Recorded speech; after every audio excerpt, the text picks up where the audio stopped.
All right, hi everyone. Uh, week 7. Phil Travis here with your weekly installment of your weekly lesson, condensed. We'll see how long it goes today. I've been running a little bit longer lately. This one, we'll see how long it goes. It's the new deal. I do have some interesting photos to show you here too. So um, we'll just see how far it goes. Today's lesson, of course, is on the New Deal. It's on um, the United States' reaction to the Great Depression. And of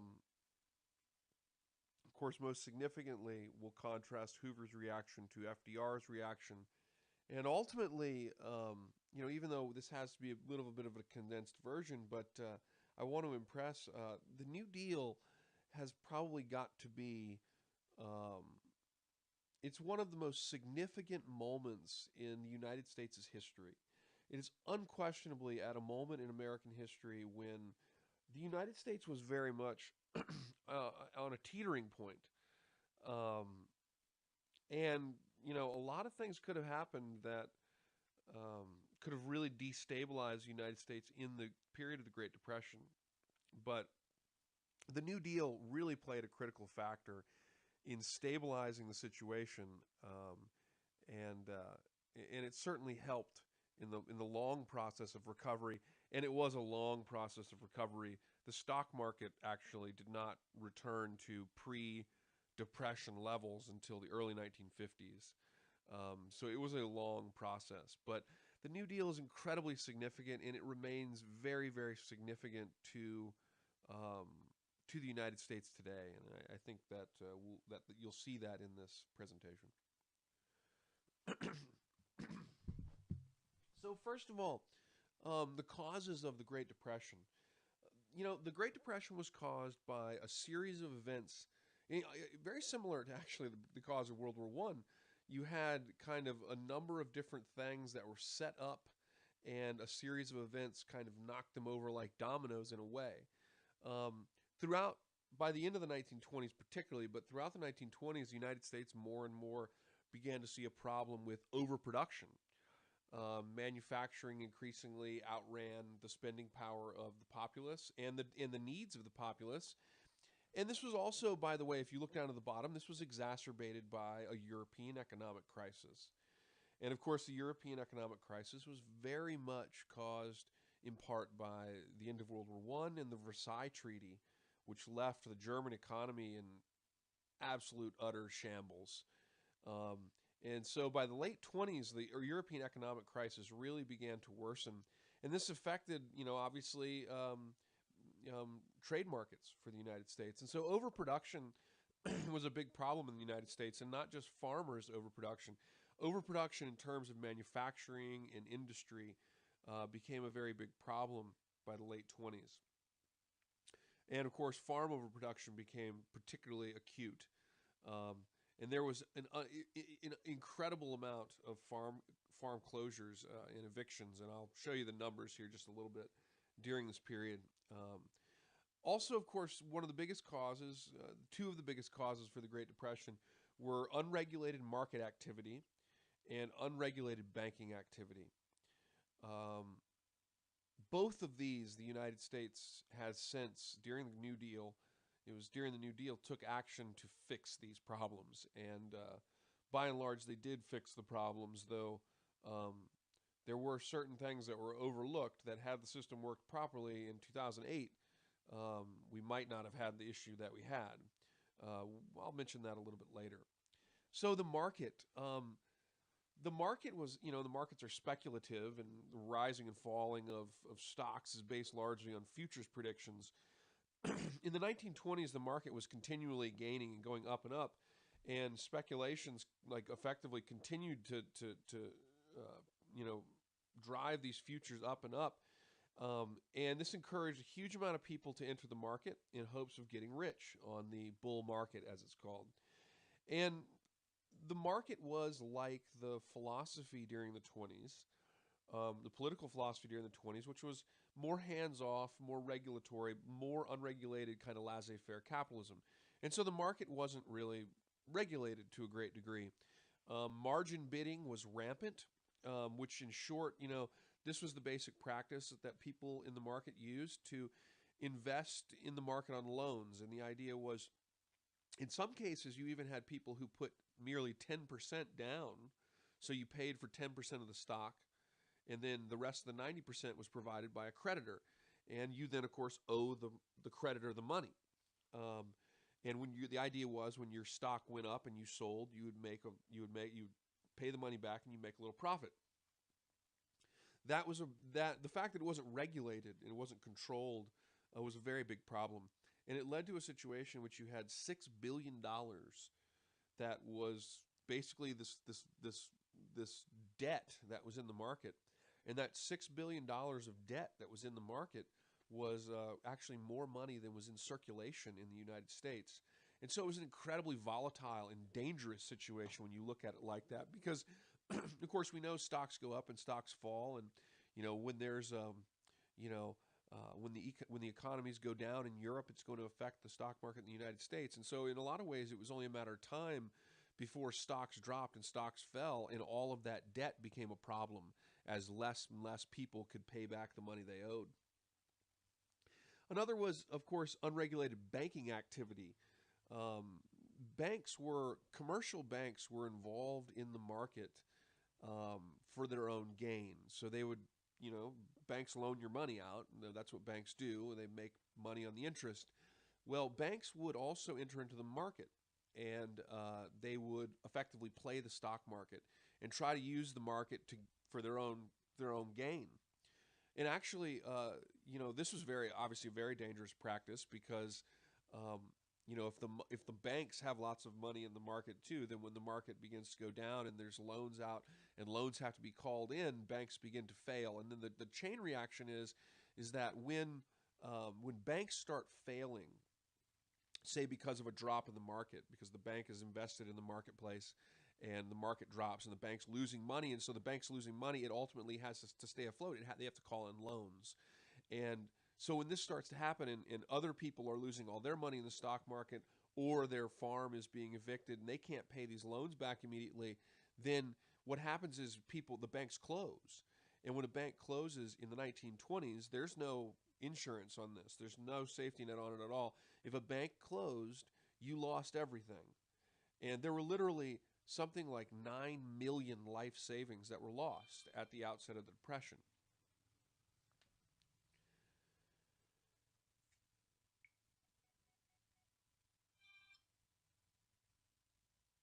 Sorry, guys, my phone just beeped on me. That's okay. I should have put that. Okay, it's off now. So going back to what we're saying, though, is that you have this situation now with the unregulated banking practices. There's no insurance on your savings. The bank closes, you lose everything. And so what happens when the chain reaction sets off after the stock market crashed in October of 1929?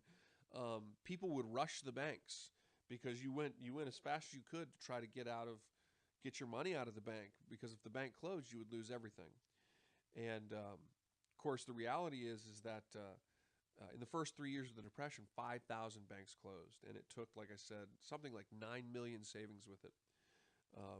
So it was a very dangerous situation in which you had an unregulated market. You had unregulated market practices being conducted not only by individuals but by banks.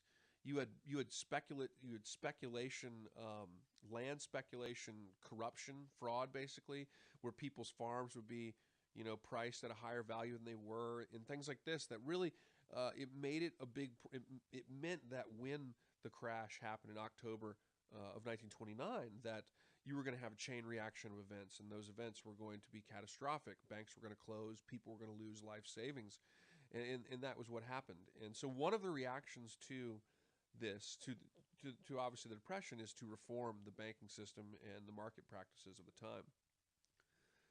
So as I mentioned, this is the Brooklyn Daily Eagle. This is a stock market crash being covered in the newspaper in October of 1929. There were warning signs before this happened. I mean, farmers were in huge problem as far back as 1925 because of overproduction largely. The European economies, particularly Germany's economy was really tanking earlier than that.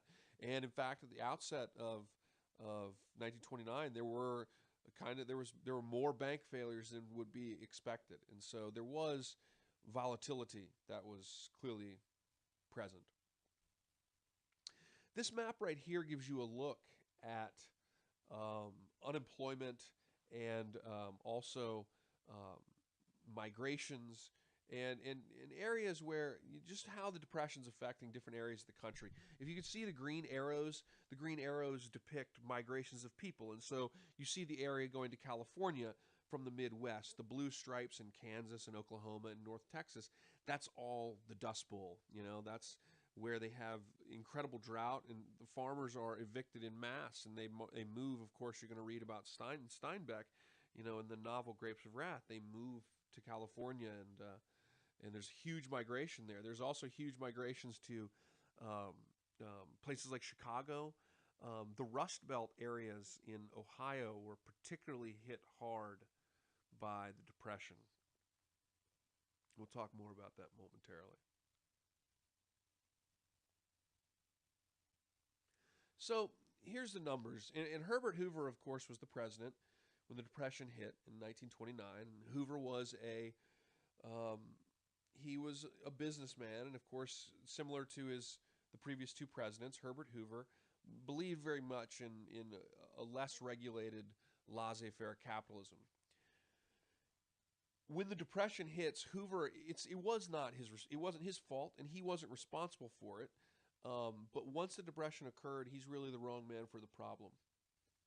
And he did do some things that helped a little bit. He greatly expanded, for example, the federal government's public works fundings, and hence the building of the Hoover Dam, which has his name, which creates Lake Mead, obviously outside of Las Vegas. Um, but he didn't believe in going much further than that. And certainly he didn't believe in giving relief to the everyday Joe, the people who were out of work. During the Great Depression, as you see at the top, you had 1 to 2 million people and also 200,000 children who were homeless. They were roaming the cities, roaming the countries, going from city to city. The Great Depression is a period in which hobo culture is a very real thing. And American folk artists like Woody Guthrie, they wrote songs about this. And actually, hobo music actually influenced classic country artists well through the 60s, including artists like Merle Haggard. Um, you had at the height in the country, across the country, you had 25% unemployment, which is incredible. But what's even more incredible is that there were places like Toledo, Ohio, which is a Rust Belt area. The steel industry was hit very bad. Production fell through the floor. In Toledo, Ohio, unemployment was 80%.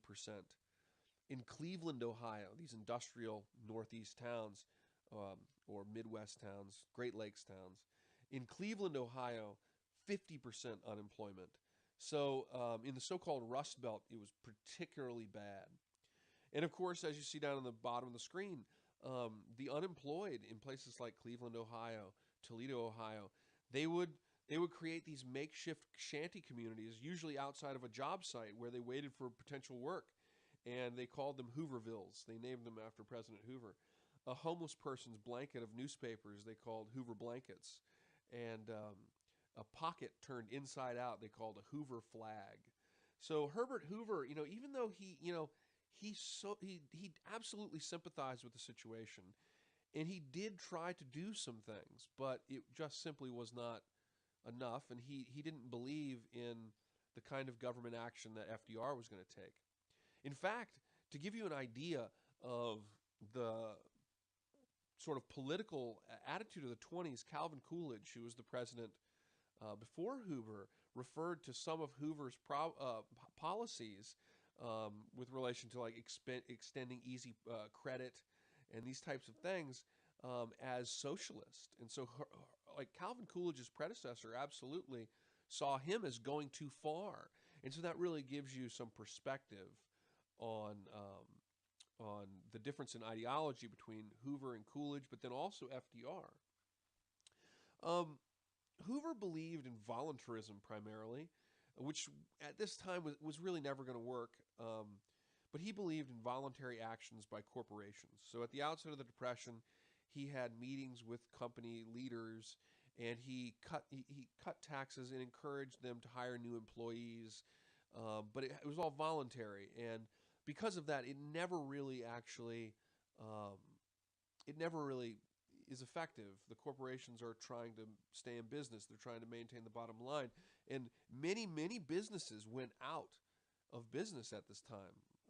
And so it was only the biggest companies and the biggest corporations that really were able to maintain their stability. The voluntary approach at the outset of the Depression just really was not going to work because the corporations were not going to volunteer things that they thought ran counter to their sustainability, basically. Um, and as consumption dropped and dropped and dropped because of a lack of spending, lack of obviously spending power in the United States, companies, they lost more and more money, and their production continued to decrease, and they had to continually lay off workers. Um, Hoover also worsened the Depression when he passed at least some have argued this, when he passed the Hawley-Smoot tariff, against the advice of his of some of his best advisors. The Hawley-Smoot tariff was passed in 1930, and this was at the pressure largely of farmers, and it was a huge hike in the tariffs on farm products like wheat. It was as high as 70%. A lot of industrial products as high as 30% of a tariff and import tax, and this really devastated European trade with the United States, and it meant that the United States and Europe's trade became kind of cut off at this time. And a lot of historians, and it's very commonplace amongst economists in Europe, economic historians, that this action, sort of isolationism during the Great Depression, really worsened the Depression. And if that we could have enhanced, continued to work on trade, world trade, particularly trade with Europe, that maybe it would have been not as bad. Um, Remember that at this time, there's no unemployment. 1932, Wisconsin was the first state with unemployment, which was very fitting, of course. That's from where Fighting Bob La Follette was from. It was really one of the first progressive states. And Wisconsin was the first with state unemployment, but there's no federal unemployment. These types of things don't exist. If you lose your job, you lose your job.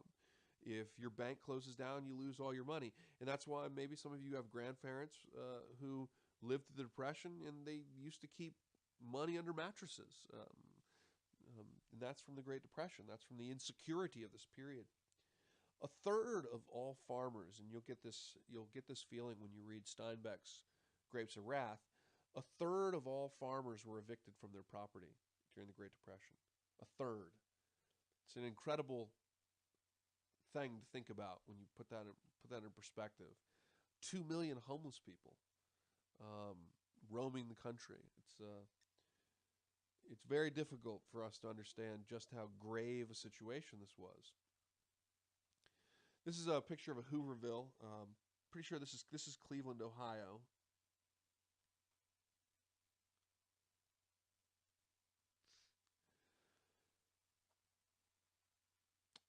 When you got to 1930, a lot of businesses, had gotten to a point where they were either going bankrupt, which many did, or laid off workers. It was that bad. And, I mentioned the unemployment rates in Cleveland and Toledo, but, many Americans at this time, they did not want something for nothing. They didn't want a handout. And they felt it was a psychological thing. They felt, and hence depression, which by the way, actually on a side note, Herbert Hoover actually came up with the idea to call it a depression and not a panic because he thought it sounded not quite as bad as a panic. Just a little bit of food for thought. But many Americans took a personal guilt over their failure to get a job, and it was really something of a psychological crisis for Americans and a lot of men who had been breadwinners before and now couldn't provide for their families. course, in the election in 1932, it was Franklin Delano Roosevelt against Herbert Hoover. And Roosevelt's victory, for a lot of reasons, was probably already sealed. Um, when you Herbert Hoover was um, the people were screaming for Hoover to do something for the common person, and all the common person really ever saw Hoover do was try to make trickle down economics work, to effectively um, um, um, make things as easy as possible in corporations and hope that jobs would be provided. But Hoover really never actually provided direct relief for the people. He really didn't believe in that. And as a result of that, Hoover was very vilified for his action in the Depression. But if that alone did not guarantee his loss to Franklin Delano Roosevelt, the so-called Battle of Anacostia Flats did. Um, this was a period in 1932 during the election. A group of World War I veterans called the Bonus Army went to Washington D.C. and they established a Hooverville, and they were out there protesting because they basically said they had pensions that were due to be paid. I believe they were due to be paid in a decade, and they wanted their pensions paid in full then because they needed it because they couldn't feed their families. They needed the money, and so they were protesting. They were asking Hoover to, basically give them their pensions early. Hoover refuses, of course, and the Bonus Army in their protests occupied several government buildings, and ultimately General Douglas MacArthur, yes, the same General Douglas MacArthur who becomes famous for his campaigns in New Guinea during World War II and in the Philippines, and of course ultimately in the Korean War, a young General Douglas MacArthur was sent in to disperse the World War I veterans with tear gas and basically riot police. And FDR acknowledged privately after the news of what they called the Battle of Anacostia Flats. He acknowledged that this pretty much guaranteed his election. And when you think about it, it's not surprising that he would think that. I mean, you have a president who's being labeled with the Depression, Hoovervilles, Hoover flags, Hoover blankets. And then you see, when the people are asking him to do something for them directly, he's having veterans dispersed by force. So you can see how Hoover was not very popular at this time. And of course, he loses the election in a landslide. FDR, I think, had 57% of the vote.